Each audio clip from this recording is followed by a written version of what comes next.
everybody, and thank you so much for joining for this live stream. It is Tuesday. It is 2 o'clock Eastern Standard Time, and this one was actually scheduled. The live stream I did yesterday, I just kind of like jumped in and did quick. But this one here, I have a couple of things prepared. But first of all, what is this live stream? Well, it is just me kind of like a little bit on the loose. If you're brand new to the channel, most of the stuff you see here is Fusion 360. But normally, cut and polished and things like that. This is more, some of those things inside of Fusion 360 that you maybe couldn't really create into a video. Just some small tips and tricks. And then, any questions or comments that you have are definitely more than welcome here. So definitely already see some people jumping in here, so absolutely love that. This is being recorded, so this will be up on the channel. Not everybody has time out of their busy day. I want to try to keep these somewhat short because, we all got things to do. But definitely appreciate you taking the time to join today. Couple of things just quickly. Really appreciate all the comments on the latest video I created. The one with the drawer with the dovetails. A lot of you guys proved pretty quickly that I'm not the big wood guy. I don't know much about wood expanding and grain and things like that. But definitely, if you haven't checked out that series, it's a great beginner series. At least I think. Also, a question I got was, what is the next video that's going to come on the channel? And I think it's going to be how to put your part in a vise. A lot of people have been requesting that because I normally use it in some of my cam videos here with Fusion 360. So I thought we'd maybe get that out of the way. I can't guarantee that's going to be the next video because in a few hours I'm actually jumping on a plane to go to New York City. There's something there called New Lab, and I'm not quite sure what this is, but I'm going there tomorrow to do some training with Fusion 360 and cam. So I'm going to bring my camera and kind of like try to create one of these travel vlog I do from time to time. So hopefully you guys enjoy those. Hello to everybody who is joining. So what we're going to do today is talk a little bit about the view cube and the display settings inside of Fusion 360. Just want to show you, 5-10 minutes, a couple of tips and tricks. I think that when you're working inside of Fusion 360, there's many times you come across things and you're like, I wonder how that really works. So I should look deeper into that, but who has the time? So that's what I'm going to try to do today. Just kind of like maybe clarifying some of these small tips. I don't think anything here is going to, change anybody's world, but, these tips can many times be helpful. And don't forget, any questions or comments, just throw them in there and, I'll try to answer them. So let me just start out by jumping into Fusion 360 here and give you just what I kind of want to talk about today in regards to the view cube and some of the display settings. Pretty much what it is I get some emails and comments from people, so I just thought I could maybe hash some of those out. So first of all, the view cube changed on one of the latest updates. You actually now have kind of like this Y, Z, and X, and I talked a little bit about that in the last live stream where I digged into the preferences. So if you're interested in digging into the preferences, check out that live stream. But you can control in here how that displays. So right now the Y is up. You can actually change it to Z up if you want to. So if I hit apply, I think I have to open up a new design. Then you can see that it kind of like flips over there.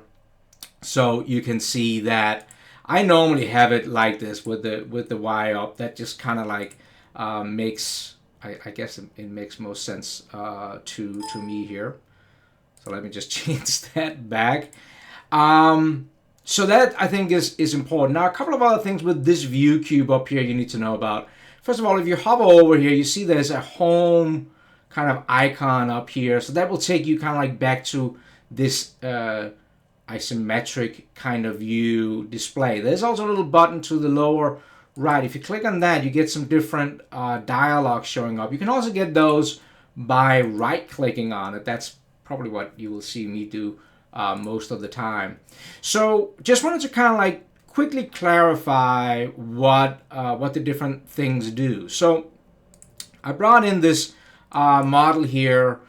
This is a model that one of my good friends and colleagues, Jay Tedeschi, did. It's a really beautiful model. I love using this model here as an example. The first thing I wanted to kind of like show is if you right click up on the view cube, you have some different options in here.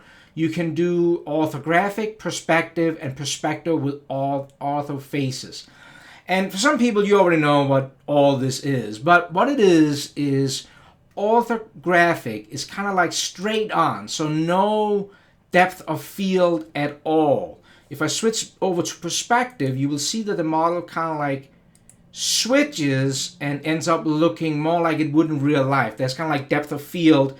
If you're looking down, a straight road, how it kind of like narrows down. So that's the difference between orthographic and perspective. Now, I gotta be completely honest with you that probably the first 10, 15 years that I used CAD, I was always in orthographics, and it really did not change so much in my daily routine, I think.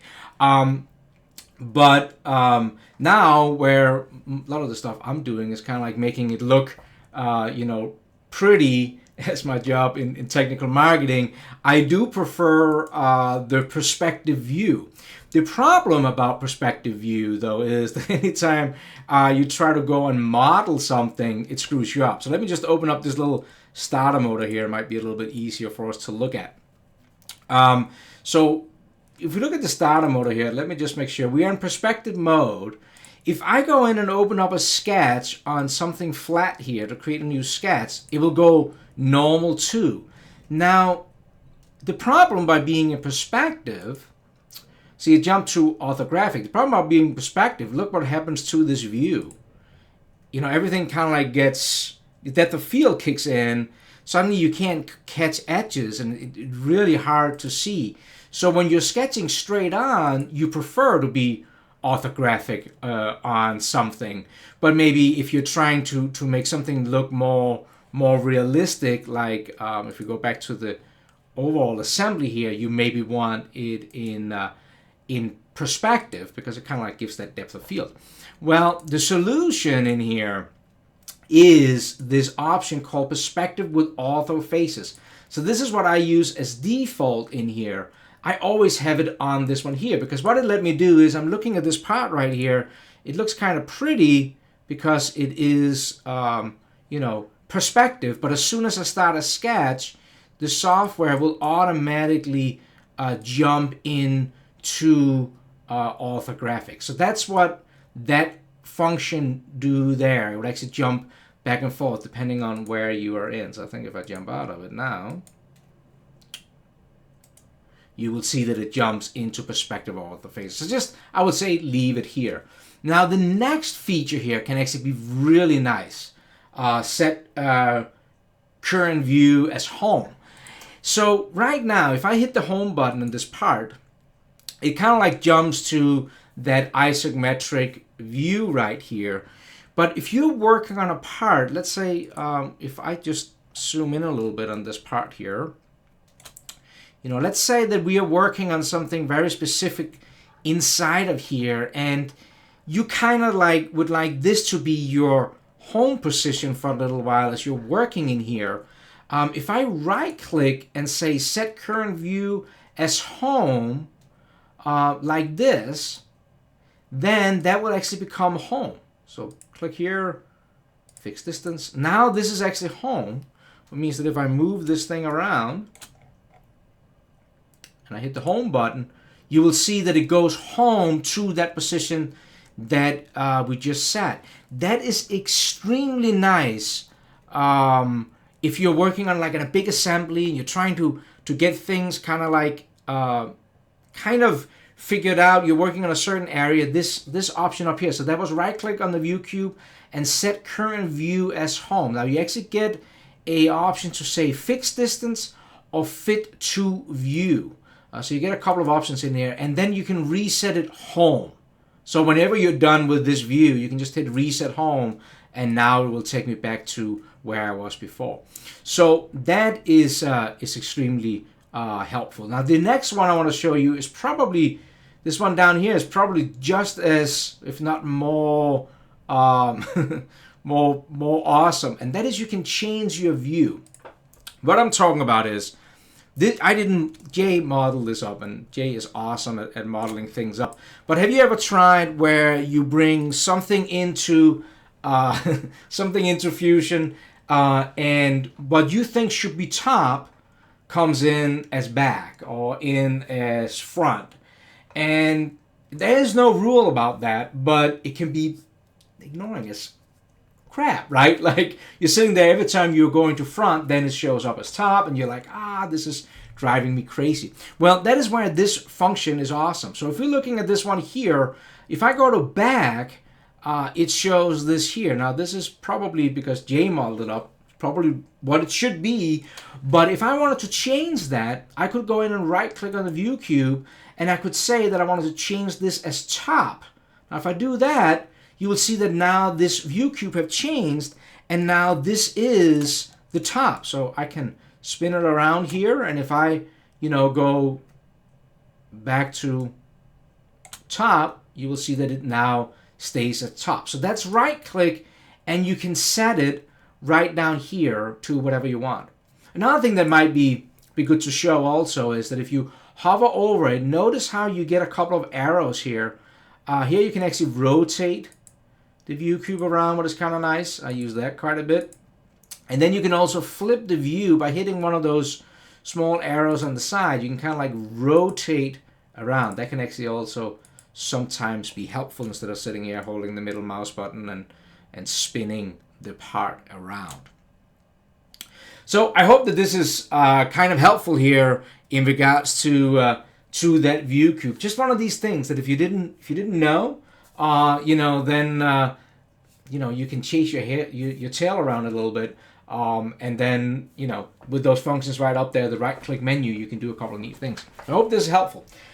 See, we already got a couple of questions. I'll jump to those in a second. There's just a couple of more things I want to show that I think might be helpful for you. Let me jump back into the Jay's original model here. Another thing that I find helpful from time to time, if you look down here in the bottom of your screen, you have some different options down here with display. One of them here is Viewports, and you can actually switch over to multiple views if you didn't know this. And as soon as you do that, your screen is going to divide up into 4 sections. And there's actually an option down here where you can choose to have the views synchronized, what means that if you're zooming in on, well, not the isometric view, but if you zoom in on the 3 views here, that they stay or they are synchronized. You can also just click on any of these views. You actually get the view cube for that specific view, and you can spin them around. This is especially good if you're getting into like something like surfacing, maybe where you have like organic shapes. Then this can be nice. So I definitely know that this function is here where you're kind of like dividing your screen into be top, front, isometric, and the side. That is kind of nice to know. The other thing you have in here is a layout grid. What can be nice from time to time, you can set the grid here.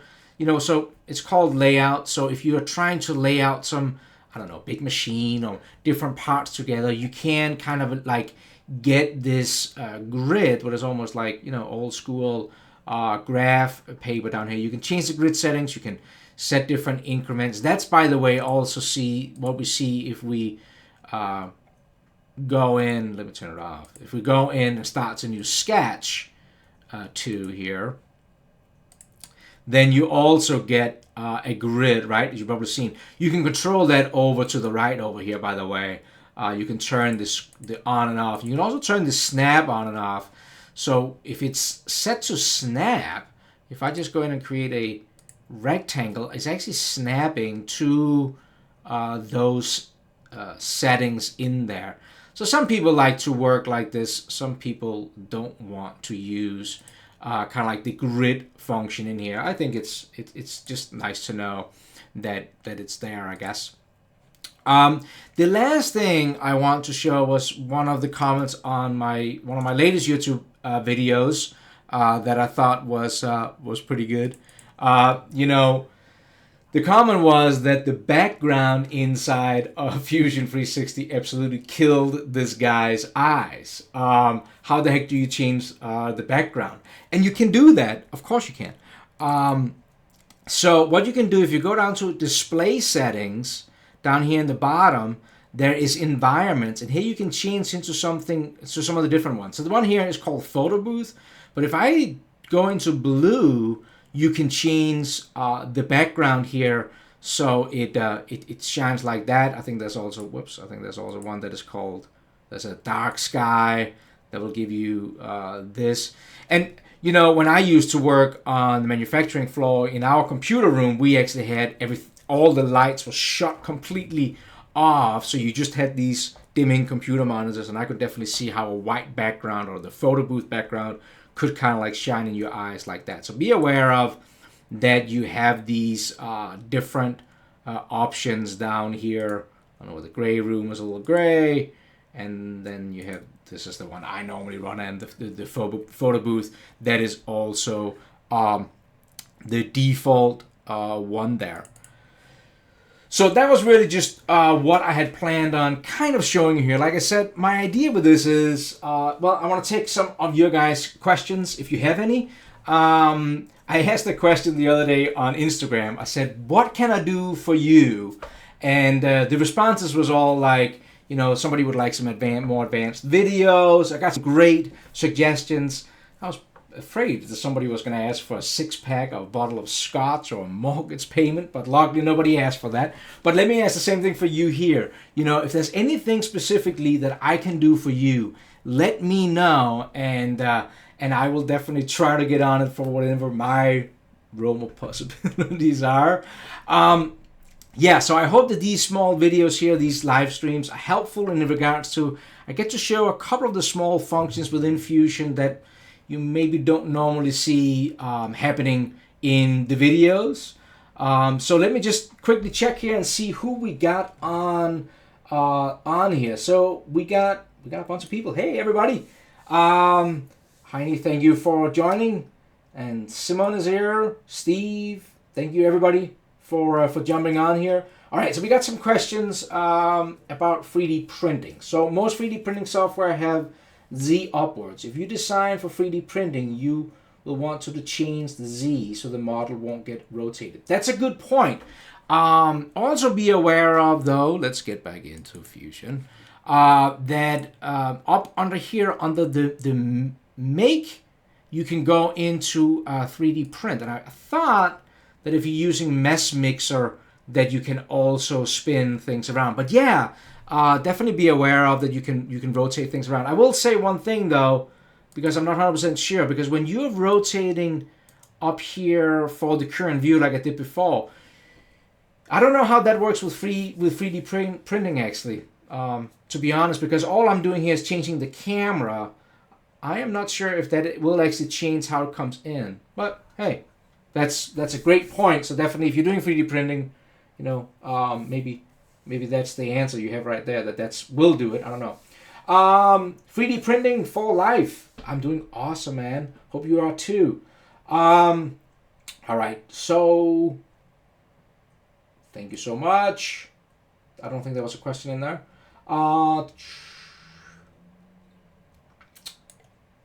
Thank you so much to Minsk Man. Appreciate it. I do ask for a Space Mouse Enterprise. Right, so that's one of the questions I have gotten from quite a few people. Oop, you just heard me flip the webcam there. Is in regard to my smooth rotations. I think actually I'm going to create a video on this. This is a 3D connection device. I actually have a couple of different ones of them. That is how in my videos you see that how I get the smooth rotation. You can hold down the middle mouse button and spin and hold the shift key down. You can spin it like that, but that's what I'm using. Those guys at 3D Connection are awesome. Yeah, maybe, I don't know. We'll look into that for sure. All right. So, question about if you have 4 different components and you want to print out the 4 different components, I would probably think that you want to lay them out as, you can save them out as different components, I would think.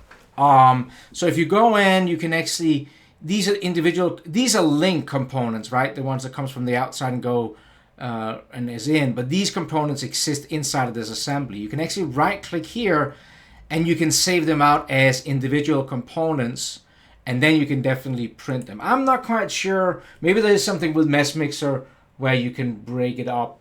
That is actually, one of my hopes for this year is I get a 3D printer so I can start creating some more videos and start doing some more 3D printing. That would definitely be something to jump in and do some stuff with. All right. Cool questions. All right, so can you show how to pattern a sketch ellipse? Dude, send me an email with exactly what, I'm going to put it in the comment right here, what you're looking for with that. If you have like an example, that might make it a little bit easier than me starting to try to draw things up. That is my email address. So there you got it. All right.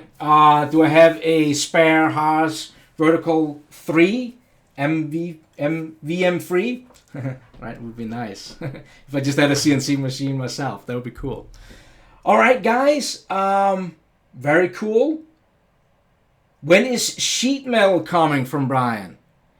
That I think, Brian, that's a great question. I don't know. I know it's close because I have seen some of the different examples from it, so I know that some people have it. I don't have it yet myself. I haven't really gone hunting for it either. I think it's kind of like in a beta mode, but they're definitely creating working on it. Like I said, I think there was a blog post posted last week or this week about it.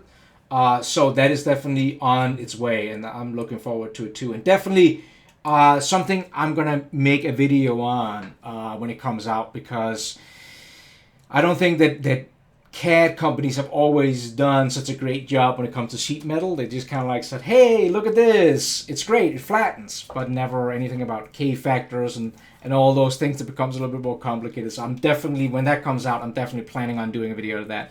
Like I said, my next video is going to be, I think, putting a part inside of a vise, because I've got a bunch of emails about that. So I think that is a good topic. I also want to do one with the new branch and merge that they put in the latest release, where you can work on one design and then you can kind of like break it out and work on another design in parallel and then combine them together.